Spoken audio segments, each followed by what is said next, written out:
आइए अब हम लोग इलेक्ट्रिक फ्लक्स के बारे में जानते हैं। बहुत इंपॉर्टेंट और बहुत इंटरेस्टिंग टॉपिक्स है इलेक्ट्रिक फ्लक्स। आम बोलचाल की भाषा में पहले इसको समझ लेंगे, साइंस की भाषा में थोड़ा कठिन हो सकता है, लेकिन आप पहले इसको ऐसा समझिए कि एक चीज जो हम लोग जान रहे हैं कि कहीं भी अगर कोई चार्ज है क्यू, ये प्लस हो या माइनस हो, यहां पर इस चार्ज के चलते इलेक्ट्रिक फील्ड है। ध्यान से देखिएगा, इस चार्ज के चलते इलेक्ट्रिक फील्ड है। और इलेक्ट्रिक फील्ड के अंदर में अगर हम किसी चार्ज को लेके आते हैं, पॉजिटिव चार्ज को, हम लोग किसी चार्ज को लेके आए, दैट इज पॉजिटिव चार्ज, और इसको फ्री छोड़ दे। देखिए इस चार्ज को क्या बोला गया, सोर्स चार्ज। ये प्लस भी हो सकता है, माइनस भी हो सकता है। इसके चारों ओर एक ऐसा रीजन जहां पर ये दूसरे चार्ज के ऊपर में अपना फोर्स लगा सकता है, आइदर अट्रैक्शन और रिपल्सन, उस पूरे रीजन को बोलेंगे हम लोग इलेक्ट्रिक फील्ड। और इलेक्ट्रिक फील्ड के अंदर में अगर आप कोई प्लस चार्ज को रख दीजिए, तो ये चार्ज को रखने के बाद आप छोड़ दीजिए, तो अट्रैक्शन अगर यहाँ नेगेटिव होगा तो ये इसकी ओर आएगा, और अगर पॉजिटिव होगा तो ये इससे दूर जाएगा। दोनों पॉसिबिलिटी है, that depends on source charge. अब यहाँ पे बात आती है कि इसको क्या बोलेंगे, इसको बोलेंगे इलेक्ट्रिक लाइंस ऑफ फोर्स। इसको बोलेंगे हम लोग इलेक्ट्रिक लाइंस ऑफ फोर्स, जो इलेक्ट्रोस्टैटिक्स के पहले वीडियो में हम लोग देख चुके हैं। इसके पहले इलेक्ट्रोस्टैटिक्स में इसको डिटेल्स में बताया गया है, इसके प्रॉपर्टी को भी बताया गया है, फिर भी आपको रिमाइंड करा दिया, that is called electric lines of force. अब देखिए ये इलेक्ट्रिक लाइंस ऑफ फोर्स, ये फ्लक्स होगा, हमेशा नहीं, ये फ्लक्स होगा। कब होगा, जब ये किसी सरफेस से नॉर्मली पास कर जाए।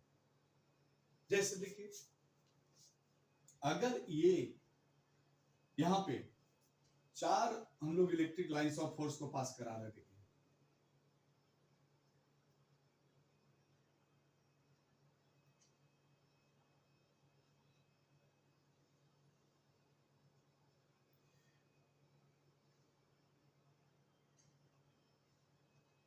देखिए चार हमने पास करा दिया, इसमें से ये तीन, या रफली आपको मैं बता रहा हूं ताकि आपके दिमाग में बैठ जाए कि व्हाट इज फ्लक्स। इसमें से तीन देखिए, इसके सरफेस जो है ना, इसके सरफेस से नॉर्मली पास कर गया, या अगर सरफेस है तो ऐसे करके देखिए ये नॉर्मली पास कर गया, ठीक है। अब ये तीन इसका जो है ना फ्लक्स होगा, ये फ्लक्स नहीं होगा क्योंकि ये सरफेस से एक एंगल बना के पास किया। अब यहाँ पर एक बात और आती है, ध्यान देने वाली बात है, यानी कि हम लोग अगर फ्लक्स को डिफाइन करें तो हम लोग अभी क्या डिफाइन कर सकते हैं कि that electric lines of force which crosses the surface normally, that is called electric flux. इसको हम लोग फाई ई से रिप्रेजेंट करेंगे। फाई हो गया फ्लक्स के लिए, ई हो गया इलेक्ट्रिक के लिए, क्योंकि मैग्नेटिक में भी आएगा फ्लक्स तो वहां फाई भी कर देते हैं हम लोग, यहां पर फाई ई करेंगे। अब देखिए, अब ये तो क्लियर हो गया कि जो 90 डिग्री पे जाता है। अब हम लोग अभी पढ़े थे जस्ट इसके पहले के वीडियो में, आप देखेंगे एरिया वेक्टर। एरिया वेक्टर भी सरफेस से नॉर्मली बाहर को जाता है। अगर ई इधर है, डीएस भी इसका इधर ही जाएगा, डीएस वेक्टर। तो यहां से एक बात और आ जाती है ना, देखिए हम लोग बोल सकते हैं ना कि electric lines of force which crosses the surface in the direction of area vector, that is called electric lines of electric flux. यानी कि अगर हम लोग बात करें, भाई एक सरफेस है, इधर से अगर इस सरफेस का हम लोग डीएस निकालते हैं एरिया वेक्टर, तो ये इधर ही जाएगा ना। ये सरफेस है, इसका एक एजेस हम दिखा रहे हैं, इसका प्लेन को हम पीछे नहीं दिखा रहे, आप इमेजिन करो ये पीछे एक सरफेस है, इसका ये फ्रंट व्यू आपको दिख रहा है, तो डीएस इसके सरफेस से 90 डिग्री पे जाएगा। और इसी डायरेक्शन में अगर जा रहा है, देखिए इसी डायरेक्शन में अगर इलेक्ट्रिक लाइंस ऑफ फोर्स जा रहा है तो ये क्या है, फाई है। और अगर इस डायरेक्शन में नहीं जा रहा है, इधर जा रहा है, तो ये फाई ई नहीं है। ये क्लियर समझ में आ गया? ये इसमें हम लोग बात करते हैं इलेक्ट्रिक फ्लक्स के लिए। इसको ड्राइव कैसे करें, इसका हम लोग फॉर्मूला कैसे निकालें। तो देखिए बहुत सारा चीज है, ये एक्सपेरिमेंटल निकाला गया। अभी आप देखिए हम एकदम एरिया सेम बना रहे हैं। देखिए हम एकदम एरिया सेम बना रहे हैं और इस एरिया के अंदर में देखिए दोनों इक्वल एरिया है, इसका A1 और इसका एरिया A2 ये सेम है। और यहां पे अगर 1 2 3 4 इलेक्ट्रिक फील्ड लाइन पास कर रहा है 90 पर, और यहां पे देखिए 1 और 2 पास कर रहा है,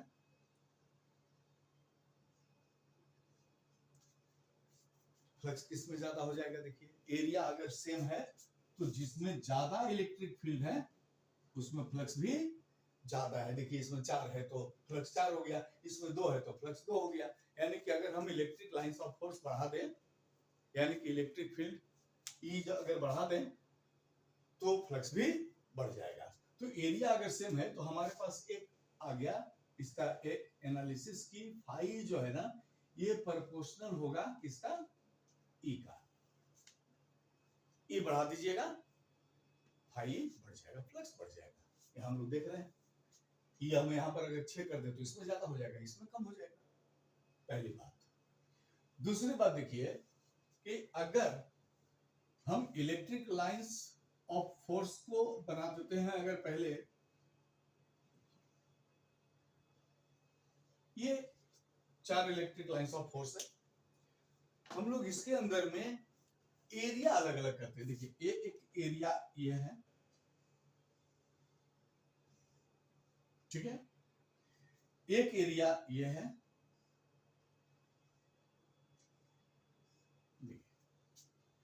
electric lines of force same है, एरिया अलग अलग है। अब देखिए ये एरिया बड़ा है, ये E वेक्टर था, ये एरिया बड़ा है तो इससे कितना पास हो गया 90 से। देखिए 1 2 3 और 4, इसमें कितने पास कर गए 1 और 2। तो यहां पर हमारे पास क्या आ गया, देखिए ऑप्शंस कि फाई E ये प्रोपोर्शनल हो गया A का। क्लियर है? देखिए फाई प्रोपोर्शनल E का, फाई प्रोपोर्शनल A का। ये एक्सपेरिमेंटल या हम लोग इसको पता लगा रहे हैं प्रैक्टिकली।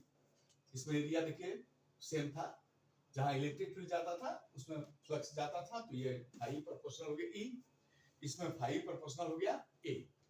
अब आती है दूसरी बात, देखिए इससे हटके थोड़ा सा ध्यान दीजिएगा इस पर। इन दोनों के बाद अब हम लोग एंगल की बात करते हैं। देखिए अगर हम लोग बात करते हैं कि ये इलेक्ट्रिक फील्ड है,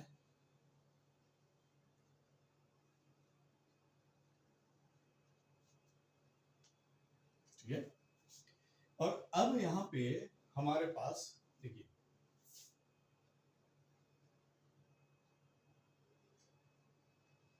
एक ये हम लोग एक एरिया ये है और एक एरिया ये है। अब इन दोनों एरिया में क्या अंतर है, तो देखिए इस पर इसका एरिया वेक्टर और इसका एरिया वेक्टर इस डायरेक्शन में जाएगा, इसका एरिया वेक्टर जिस डायरेक्शन में जाएगा तो ये इलेक्ट्रिक लाइंस ऑफ फोर्स के साथ 90 का एंगल बनेगा। यहां पर देखिए थीटा क्या हो जाएगा 90। और इस कंडीशन में हम लोग क्या देख रहे हैं, देखिए कोई भी इलेक्ट्रिक लाइंस ऑफ फोर्स इससे नॉर्मली पास नहीं कर रहा है, उसके प्लेन में जा रहा है, प्लेन के पैरेलल जा रहा है, लेकिन उससे नॉर्मली नहीं जा रहा है। तो यहां पर फाई E 0 हो गया। इस जगह में देखिए, इस जगह में एरिया वेक्टर इसी डायरेक्शन में जा रहा है, तो जब एरिया वेक्टर इसी डायरेक्शन में जा रहा है और इलेक्ट्रिक फील्ड भी इसी डायरेक्शन में है, ये E वेक्टर, तो इस कंडीशन में यहां पर थीटा क्या हो गया 0 डिग्री। और इस कंडीशन में फाई E जो है मैक्सिमम है, मैक्सिमम है। यानी कि अब देखिए, अब साइन और साइन कॉस टेन में देखिए, साइन की अगर हम लोग बात करें 0 से लेके 90 तक जाते हैं तो इसका वैल्यू जो होता है 0 से लेके 1 तक भागता है डिग्री में।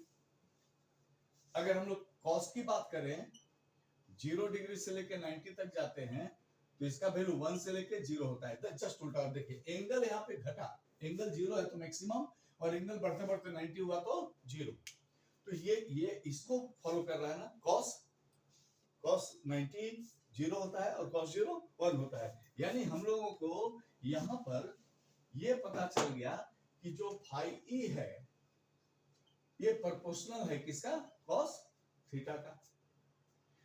अब इन तीनों को अगर हम लोग देखिए, तीन पॉसिबिलिटीज था, तीन फैक्टर था जो फ्लक्स को दिखा रहा था कि फ्लक्स किससे चेंज होता है। और अगर हम तीनों को लेके चले तो फाई ई प्रोपोर्शनल हो जाएगा E A cos theta, phi equal to हो जाएगा ई ए cos थीटा। अब ये देखिए, और इसको लिख सकते हैं ना कि फाई ई इक्वल टू के ई ए cos थीटा। अगर हम ऐसा यूनिट चुन ले कि के हमारा 1 हो जाए तो ये खत्म हो जाएगा ना, तो आ जाएगा रिजल्ट। देखिए phi E equal to E A cos theta, और इसको अगर हम लोग लिखते हैं वेक्टर फॉर्म में तो ये हो जाएगा phi equal to E vector dot A vector. देखिए E vector dot A vector. तो ये हमारा जो होता है यही फ्लक्स हो गया, इलेक्ट्रिक फ्लक्स। क्लियर है? अब यहां पर ध्यान देने वाली बात है, देखिए कि फ्लक्स कैसे वेरी करता है। तो अब जब ई ए cos थीटा हो गया, ई ए cos थीटा हो गया, तो थीटा जो है ये अगर 0 डिग्री है, थीटा 0 डिग्री है तो फाई ई इक्वल टू, ये फर्स्ट कंडीशन हुआ, phi equal to E A cos 0, ये हो जाएगा ई ए, यानी कि मैक्सिमम। 0 हो गया तो मैक्सिमम। थीटा क्या है, एरिया वेक्टर और इलेक्ट्रिक फील्ड दोनों के बीच का एंगल। अब सेकंड हो सकता है, देखिए थीटा जो है ये 0 से बड़ा हो और 90 तक हो, या उससे छोटा हो या उसके बराबर। 90 तक से छोटा हो, 90 से छोटा ही लीजिए, 90 के बराबर में मत कीजिए। तब यहां पर क्या हो जाएगा, देखिए ई ए cos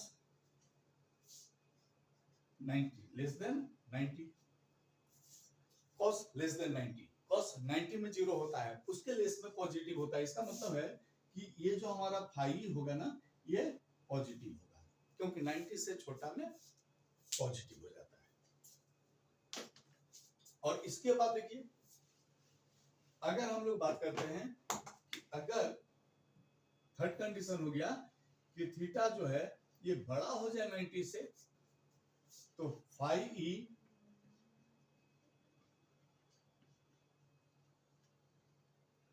ग्रेटर देन 90, और यहां पर क्या हो जाएगा, नेगेटिव फ्लक्स हो जाएगा। तो ये फ्लक्स पॉजिटिव भी हो सकता है, 0 भी हो सकता है, और अगर 90 हो जाए तो 0। देखिए 90 से छोटा रहे तो पॉजिटिव, 90 हो गया तो 0, 90 से बड़ा हो गया एंगल तो नेगेटिव फ्लक्स हो गया। तो अगर आपको इलेक्ट्रिक फ्लक्स समझ में आ गया तो चैनल को लाइक कीजिए, सब्सक्राइब कीजिए, सपोर्ट कीजिए। Thank you.